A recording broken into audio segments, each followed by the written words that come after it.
Hello guys, magandang hapon. Kauwi ko lang nag-day off ako. Tapos naka-facial ako today kasi naka-schedule ako ng facial ko today 5 p.m. So, before ako umuwi nagpa-facial ako. So, ayan na yung resulta ng facial ko today guys.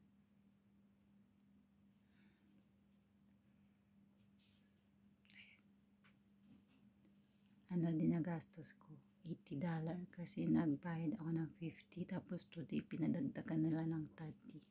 $80 yung nagastos ko guys. Pero once in a while lang naman. Isang beses sa isang taon. Dati nung hindi pa ako nakapag-facial, sabi ko, ang mahal naman, parang sayang yung pera ko. Pero after mo magpa-facial guys, sinasabi ko sa inyo, parang masasabi niyo sa sarili niyo na worth it din yung in-spend niyo na pera kasi pag nag-facial sila sa isang mukha niyo, feeling nice. Maganda yung pakiramdam kasi may nilalagay sila dito sa mukha mo, ganyan. O na nilalagay sila ganyan, malamig yung, parang hindi ko alam kung ano yung nilalagay nila pero malamig siya tapos ginamassage nila, ganyan. Tapos, after nun, nililinis nila. Tapos, after nun, tinatanggal nila yung mga blackheads mo, kung ano-ano yung mga tagyawat, kung may tagyawat ka or blackheads. Tinitiris talaga nila yan, one by one dito. Oh. Tapos, yung gilid ng ilong ko. Ang sakit guys, pero, feeling nice.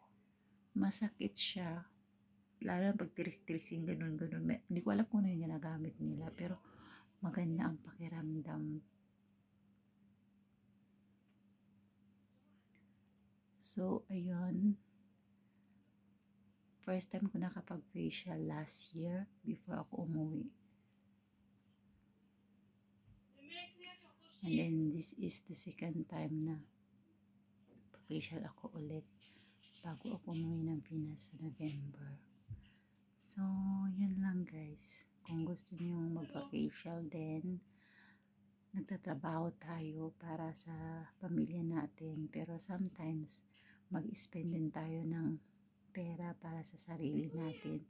Para sa beauty natin, di ba? Kasi, mahalaga din na palagahan natin ng sarili natin kasi nagtatrabaho tayo, di ba?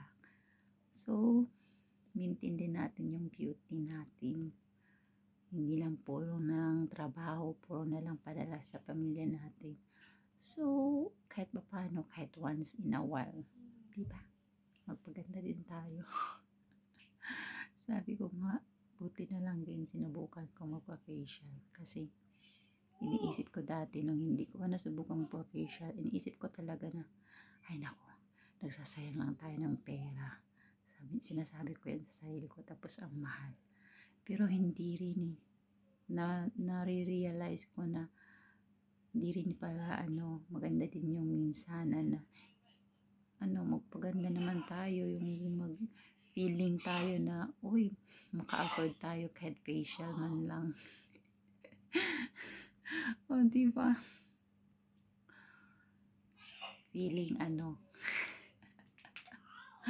magpaganda naman tayo. Pero promise guys, pag na-try nyo yung facial, maganda talaga ang feeling niya.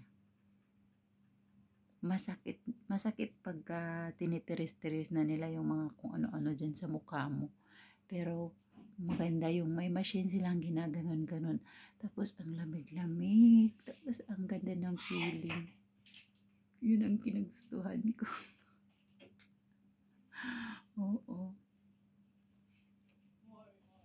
Sabi nga ng babae doon, mag-spend ako ng $60 every month para daw ma-maintain ko yung mukha ko. Oh my goodness, $60. Magkano lang yung sahod ko tapos $60 i-maintain ko. Iniisip ko once in a year na lang ako magpa-facial. Pwede na yun. Once in a year, diba?